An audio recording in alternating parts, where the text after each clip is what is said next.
Yes. Welcome to the Persiflager's Puscast, a review of the infectious disease literature with, I think, hilarious commentary. For the first 2 weeks of December 2009, this is the last podcast of 2009. I'd like to take this opportunity to wish all of my listeners a generic, non-denominational, seasonal greeting that comes straight from the heart. This is brought to you by Pusware, LLC, the publisher of the Persiflager's Annotated Compendium of Infectious Disease Facts, Dogma, and Opinion, your uber-hyperlinked electronic guide to infectious diseases at pusware.com. This is CME accredited. Because of that, I must mention, I ain't got no conflicts of interest. But when you're done, take the online quiz, get a half an hour of free CME. As always, take the opportunity to join my growing multimedia empire. Listen to the Quackcast, my podcast on alternative medicine. Listen to the Gobido Pus, my infectious disease podcast, my other one anyway. Read my blog, Rubor, Dolor, Kalor, Tumor, over on Medscape. And, of course, I'm an occasional contributor at Science-Based Medicine because the world needs more. Mark Crislip. Remember, the literature, as always, is online, but we shall move on to what you've been waiting for, the infectious disease literature. 2 little bits of business. First, a well-deserved congratulations to me for winning the best podcast in the health category in the Podcast Awards. I do rule. And finally, go Ducks. Gonna kick some Ohio butt in the Rose Bowl. Although I never have figured out how Pasadena, of all places, got to be the Rose Bowl, since the Rose Festival's here in Portland. Doesn't matter. Ducks rule. My, how things have changed. Used to be all my HIV patients died. Now they're turning into premature old men and old women. First, it's issues with diabetes and with lipids because of HIV meds, and also they get low bone mineral density as a consequence primarily of their HIV medications. This study looked at 153 adults on HIV meds and looked at bone densitometry as well as blood and urinary markers of bone metabolism. And they found in this group of patients that 42% had low bone density, and 7% had distal renal tubular absorptive problems that would lead to calcium loss. Consequently, they estimated as a result of HIV medications, primarily protease inhibitors, which were the big risk factors for low bone density, that their 10-year risk for hip fracture was 1.2%, and for any fracture, 5.4%. Also, interestingly, tenofovir was associated with the most increased of osteoblast and osteoclastic activity. Actually, there's an error there. It's phosphate wasting that tenofovir causes, which in turn causes increased bone turnover. If patients and how patients with HIV should be screened for bone disease is uncertain. As you can hear, I'm babysitting a dog this week. Actually, I'm not. My son is. And it wants attention. Dogs are a pain in the butt, though Choopy's a sweet dog. It seems every podcast there's some new organisms to talk about. This time it's the Pollyanna virus. This is the virus that sees the best in everything. This is the polyoma virus. And the classic polyoma virus is the JC virus, which causes PML. Well, they've discovered 2 other polyoma viruses, the WU, W-U polyoma virus, and the KI, or I suppose Key polyoma virus. They never provide pronunciation guides in the medical literature, so half the time I pronounce this crap wrong. Or maybe I pronounce it right. Who knows? Anyway, these polyoma viruses, WU and Key, were found in the nasopharynx of children with respiratory infections. So they looked for the presence of this virus in HIV brains with PML. And while they did find it more commonly in patients who are immunoincompetent with PML, they couldn't find that it was associated with PML. So this is one of these viruses that's currently in search of a disease, at least in adults with immunodeficiency. But you can say that the polyomavirus Wu and Qi are frequently detectable in brains of HIV-positive individuals, but their presence does not seem to be associated with PML or other signs of brain injury. But 2 more viruses you probably need to know about for your boards. Wu and Qi. How do they come up with these names? Wu Qi, Wu Qi. Wookiees. Hey, these come from the planet Kashyap, if I pronounce that correctly. They're Wookiees. The Nipah virus is found throughout India, Southeast Asia, and along the coast of northern Australia. It causes a bad encephalitis in people. 39% of them what get Nipah virus die of their disease. And it has been having outbreaks throughout the Malaysian Peninsula and Singapore, as well as India. This article in Clinical Infectious Diseases looked at how Nipah virus is spread. It appears that the primary route of transmission is from bats to raw date palm sap. The bats eat the raw date palms. They get saliva on it and urine on it, and then humans subsequently consume it, or alternatively, there's been person-to-person spread of Nipah virus by human saliva. So, if you're going to be going to India, do not eat raw date palm sap, as it may have Nipah virus on it. As they say, quote, efforts to prevent transmission should focus on decreasing bat access to date palm sap, always high on my list of to-dos, and reducing family members and friends' exposure to infected patients' saliva. Also always important. But if you could get rid of the transmission from the fruit bat to the fruit, you could Nipah this in the bud. God, I'm so funny. Oh, thank you. I'll be here all week. Does human parvovirus cause dilated cardiomyopathy? Well, in patients who have dilated cardiomyopathy, they frequently find human parvovirus B19 in it. But is it the cause or is it associated? Interestingly, in this study, they took a series of patients who were undergoing open heart surgery and, in a Janis Joplin-like maneuver, took another piece of their heart now, baby, and looked at it for the presence of parvovirus B19. And they found DNA in almost all of the specimens. 85% of patients who had a little bit of their heart taken had B19 DNA in their heart tissues. But these were patients who did not have cardiomyopathy.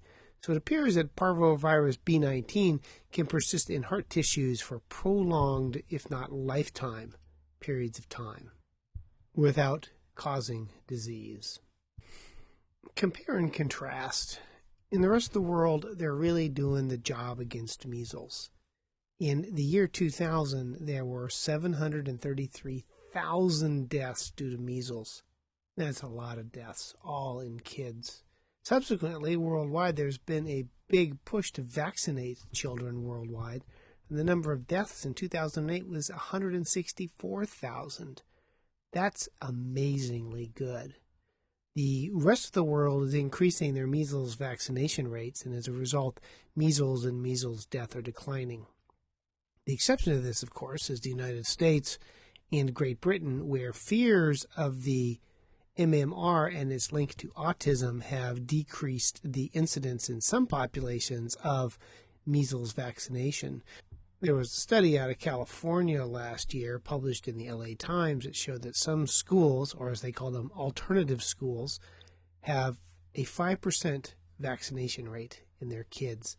So the United States is getting primed perhaps for a resurgence of measles. So what is the data to support the MMR and autism? Let's look at the literature, shall we? Wait a minute. Every study done that has looked at the association between autism and the MMR has shown no association. This is true, actually, of all vaccines. And there was a study published this month out of Poland where they showed the lack of association between the MMR vaccination and autism in children. This was an interesting case control trial And they had three populations: those that got no vaccine, those that got the measles vaccine as a monovalent vaccine, and those who had the MMWR. Now, that would be the CDC site. It would be the MMR, measles, mumps, rubella vaccine. Not only did they find no association between the vaccine and autism, they actually found that getting the vaccine was protective, and getting the MMR was more protective than just getting the measles vaccine. Now, this is probably a spurious result, although it is interesting to note that both measles, mumps, and rubella, three things is of course not a both, are neurotropic organisms that are known to cause encephalitis. So if you have a genetic predisposition towards autism, and it's probably a genetic disease, and you get the vaccine, you do not get the infections that may, I say may, tip you over into autism. There is at least some modest biologic plausibility as to how vaccinations could be protective against autism. Now, it's important to point out that no other study has ever demonstrated protection for autism of the vaccines, and it's probably a crock.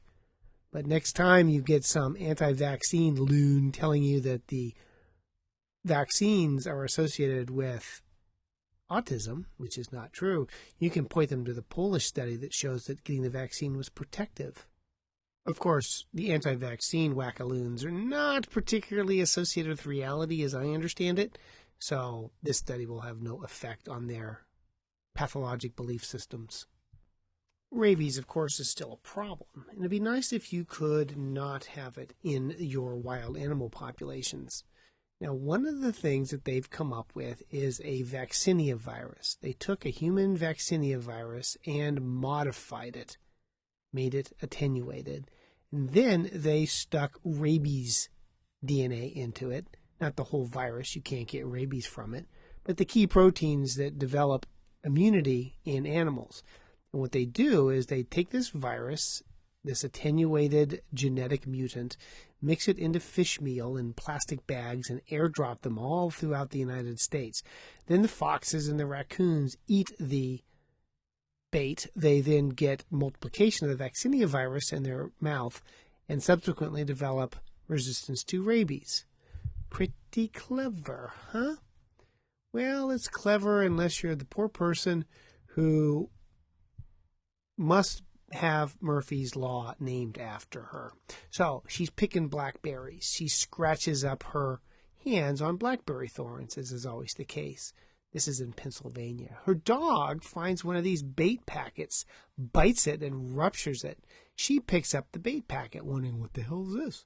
Then she gets the bait on her blackberry scratches and proceeds to be exposed to the vaccinia virus.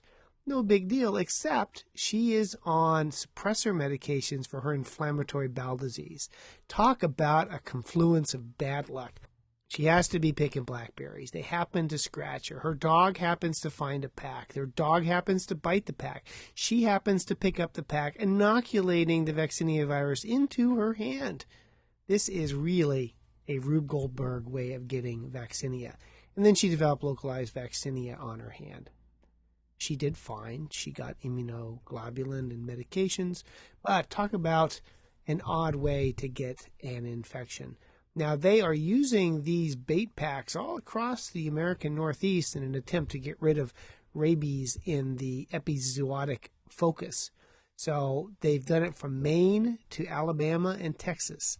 So if you find a plastic bag in your community and you happen to be on immunosuppressants and your dog pops it, leave it alone. So according to the CDC, this is what's been occurring as of December 10th with H1N1. It's caused 50 million people to get sick, about a sixth of the population. It sent 213,000 to the hospital and killed an estimated 10,000 Americans. Of those, 1,100 were children and 7,500 were young adults, which mirrors the experience that I had in my hospital system, where all the deaths were in people under age about 45. I think we had a total of about 8 deaths in our system, depending on how you want to count your influenza. I hope we do not have a third surge of flu, because the second one was a big enough pain in the butt. Life is always more complicated than you would expect, certainly when it comes to antibiotic resistance.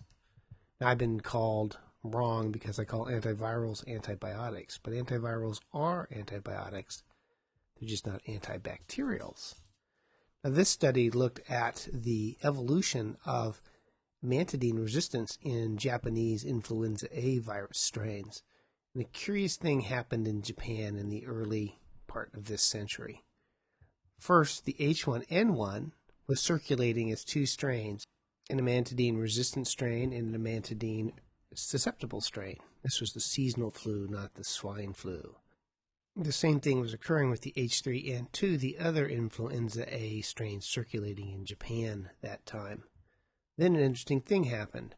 There was a reassortment between the two H1N1s and a reassortment between the H3N2.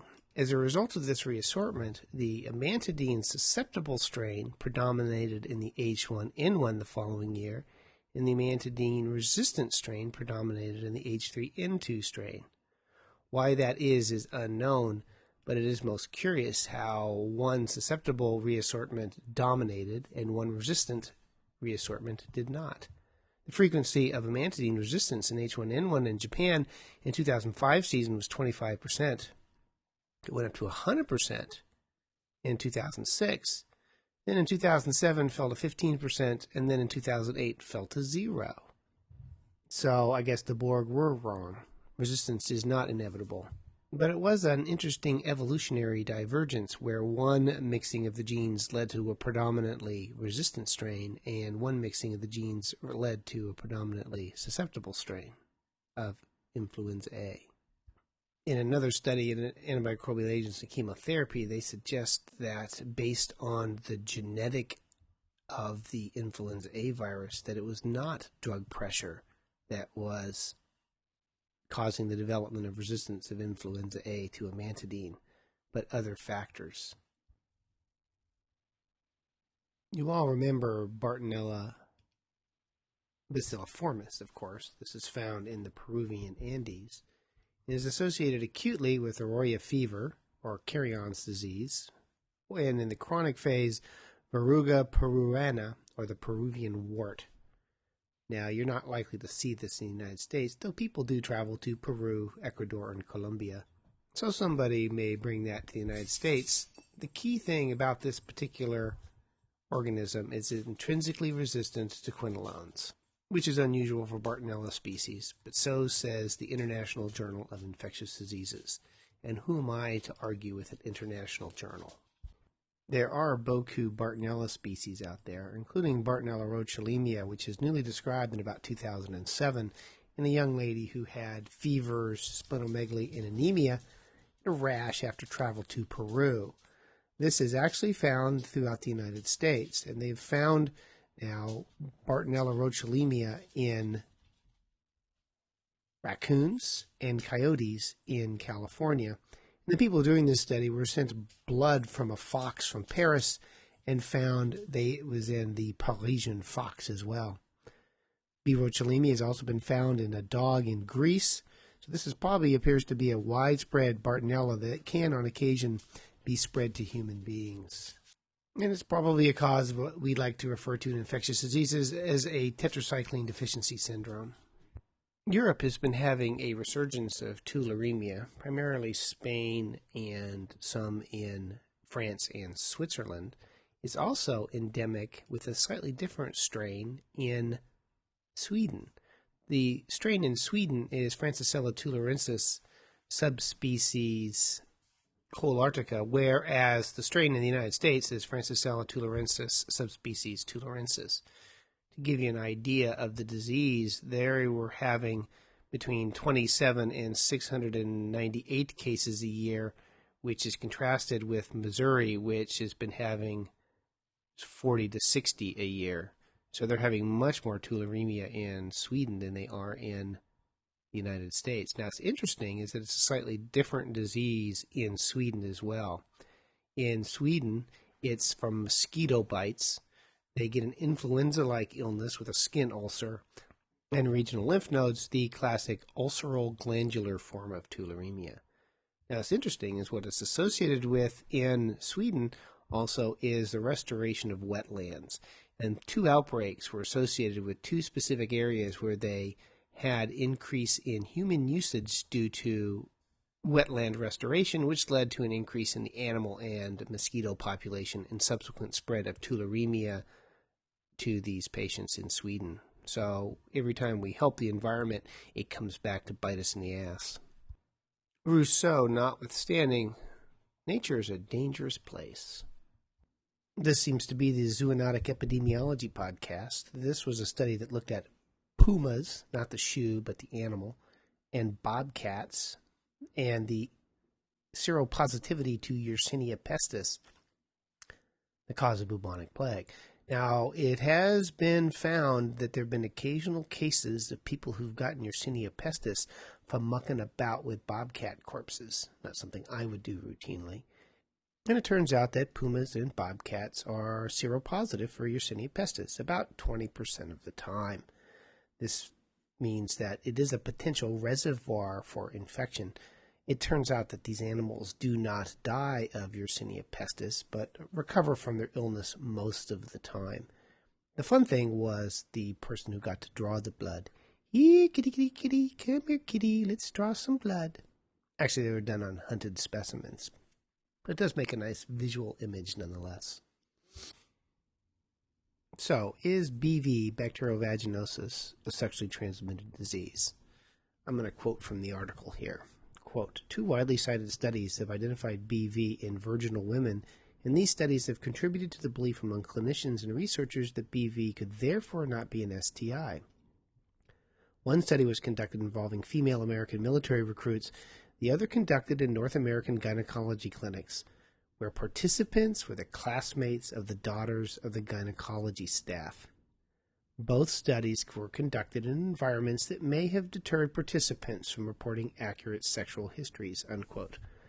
Well, this study looked at the incidence of BV and found that if women had truly never had intercourse, they never had BV, and that BV was most strongly associated with multiple partners greater than or equal to 3, and they found no BV in sexually inexperienced women. And this was in a population of Australian college women. So if they've never had penile vaginal intercourse, they never had bacterial vaginosis. So it probably is indeed a sexually transmitted disease. I usually don't do references related to pediatrics, but I will for this one because it's sort of interesting. They looked at acute otitis media in children. They had 12,000 cases of acute otitis media, of which 8,000 were cultured.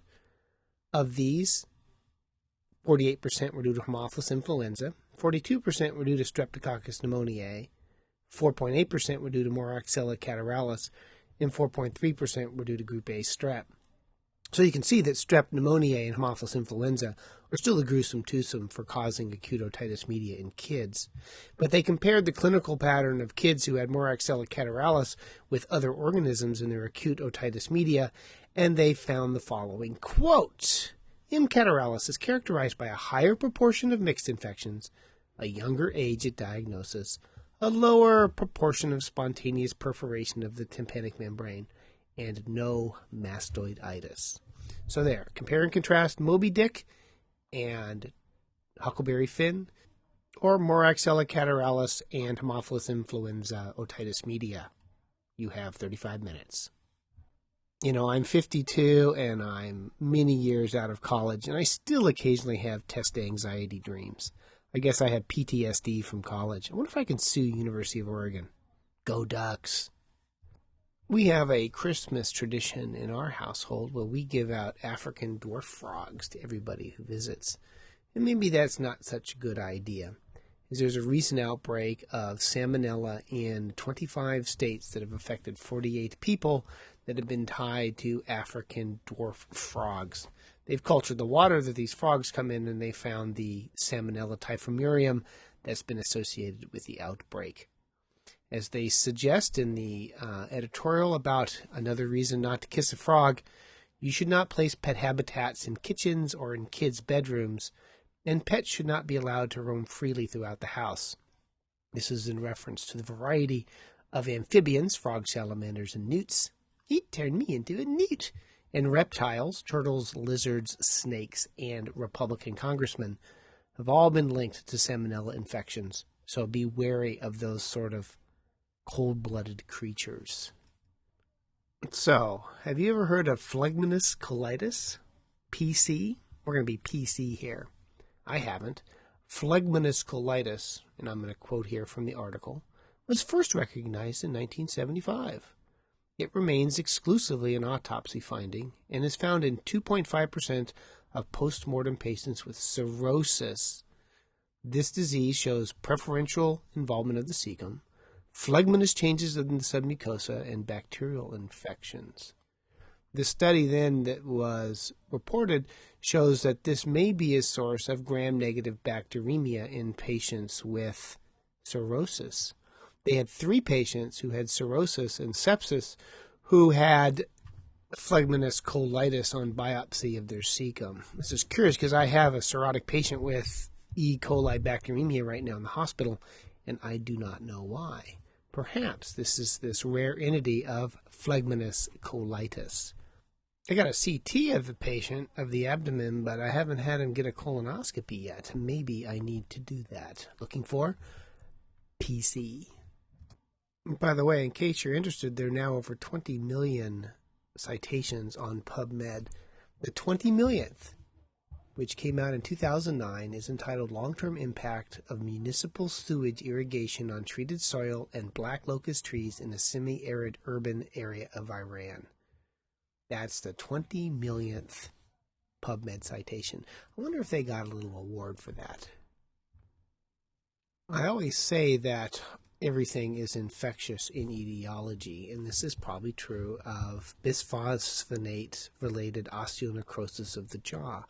This article in Clinical Infectious Diseases reported a case of osteonecrosis of the jaw associated with bisphosphonates, and they grew actinomycoses out of the patient. They review the literature, and it's very interesting. It turns out that, according to them at least, quote, histological studies have shown near universal presence of actinomyces-like organisms from infected bone. They also note in the study that actinomycoses are associated with bone loss, and they hypothesize that the bisphosphonates with local trauma of, say, pulling a tooth allows the actinomycoses to get into the bone and set up a chronic perpetuating osteomyelitis due to actinomycoses. Therefore, it would be not unreasonable if you have a patient who develops this, that they get treated for and evaluated for actinomycoses.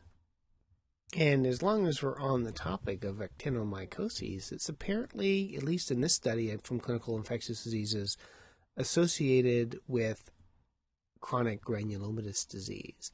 They report 10 cases with chronic actinomycoses infections that were prolonged before diagnosis. They had 4 cervical lymph node infections, 3 liver infections, and 2 lung infections due to actinomyces. So this is an unusual disease under the best of situations, but it is one to consider in patients who have lung, liver, and cervical lymphadenopathy who have underlying chronic granulomatous disease. Or, alternatively, if you develop this in a patient who's young, you probably should consider CJD. So what's your best bet for treating Cryptococcus in solid organ transplant patients? Well, it's amphotericin, but which form of amphotericin? This study in Clinical Infectious Diseases looked retrospectively at 75 patients who had polyenes, i.e. amphotericin, as their first therapy for their cryptococcal disease. This was primarily meningitis. 73% had lipid formulations, and 26% had your standard amphotericin B. They found patients who had lipid formulations had better outcomes than those who had standard amphotericin. Also of interest, they found that mortality did not differ whether or not the patients received flucytosine. That was a surprise to me. In a univariate analysis, non-receipt of a calcineurin inhibitor, renal failure, and fungemia were associated with mortality. Don't forget that the use of calcineurin inhibitors is protective for patients with transplants. for getting cryptococcal disease. So I suppose now, despite the hideous cost of lipid-formulated Ampho, literally 300 times the dose of regular Ampho, we now have a study that shows increased survival in solid organ transplant patients who have cryptococcal meningitis. So now the treatment of choice is going to be lipid Ampho. The diagnosis of invasive pulmonary aspergillosis is always a pain. It takes time for things to grow. The galactomannan assay in the blood is least helpful in patients sometimes in that it takes time and it's not 100% sensitivity and specificity. So how about doing a galactomannan assay on BAL, i.e. bronchial alveolar lavage, in patients with suspected pulmonary aspergillosis? This study did just that. They had 99 high-risk hematology patients, including 58 that had the diagnosis of invasive pulmonary aspergillosis, and they found that the BAL galactomannan assay was quite helpful.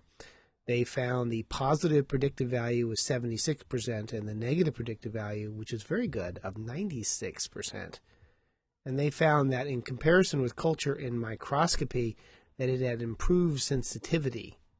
So if you can harangue your lab into doing it, since it's probably not a standard test, the BAL for GM is a reasonable way to diagnose IPA, CIAFBI, LSMFT.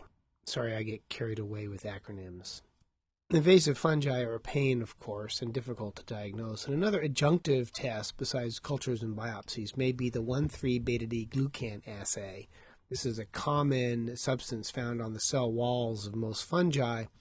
And this study looked at 1,308 BG assays in 871 patients. And in this 1,300 patients, they had 112 proven or probable invasive fungal diseases. Now, if you're going to use this assay, you usually have to get serial tests, since a single test is not usually diagnostic.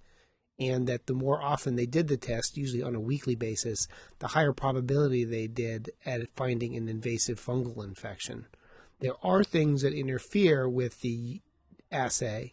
Those are albumin, IVIG, and hemodialysis, which were associated with elevated levels even without the presence of invasive fungal disease. But the nice thing about this particular assay is that it will diagnose multiple fungi, including Candida aspergillus, Zygomyces, and other molds and yeasts, and even some of the endemic fungi. This is a very ubiquitous, how's that for redundancy, very ubiquitous, as opposed to not so ubiquitous. It's like saying it's very unique. Unique, of course, is one of a kind. So there's no point in saying something is very unique. But anyway, the 1,3-beta-D-glucan assay, if done serially, is of some benefit in trying to diagnose invasive fungal infections in your patients. What attracts mosquitoes? I always thought it was the carbon dioxide that we exhale, and that mosquitoes were attracted to that. This study, however, did cultures of human skin and put the culture plates out and found that the molecules produced by the bacteria on human skin were very attractive for mosquitoes and not sterile agar plates. And they found maybe 14 different products in the bacteria that were associated with the attraction of mosquitoes. So it would appear that volatile organic compounds made by the skin microbiota might be part of what attracts mosquitoes to human beings. No, I think that reaches the end. No hodgepodge this time. Again, this is the last Puscast for the year. I'd like to wish everybody a generic, non-denominational seasonal greeting. This Puscast covers the first 2 weeks of December 2009. References are online, as always. It's CME accredited. Take the online quiz and get a half an hour free CME thanks to Legacy Health System. Remember, the world needs more Mark Crislip, so listen to my other podcasts, the Quackcast and the Gabido Puss, and read my blogs, Rubor, Dorlor, Kalor, Tumor over at Medscape, and Science-Based Medicine. Bandwidth ain't free, so feel free to purchase the compendium and support the podcast. Copyright 2009 with the Creative Commons license. The music is by my son when he was 12 years old, improvising on the guitar. And as always, thank you for this most interesting consultation and allowing me to participate in the care of this most difficult and challenging case. I will continue to follow along with you. Thank you. In dictation, goodbye.